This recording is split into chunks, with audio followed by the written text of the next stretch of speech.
Today's recipe on World Famous Foods, mustard fried pork chops. Let's do it.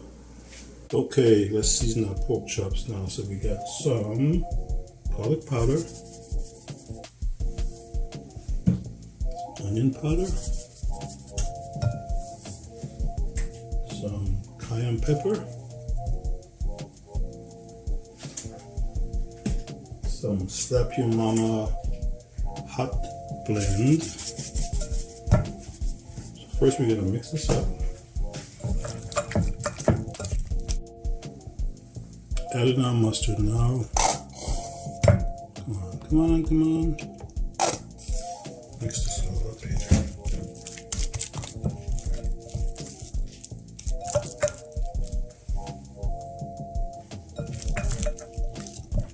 Okay, so we already started putting up our chops.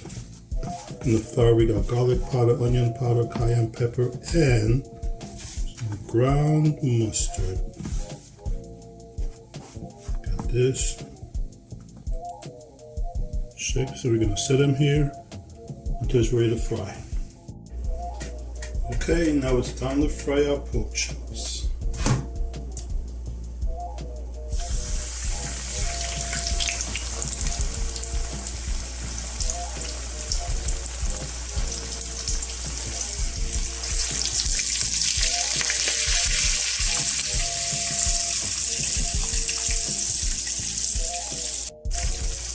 Okay, we're going to turn these. Look at that. Iran Daniels again, buddy. Look at that. No free food. Okay, folks, our pork chops are done. We're going to turn this off. And get this one out. Look at this. World Famous Foods mustard fried pork chops along with some oven roasted potatoes. Enjoy.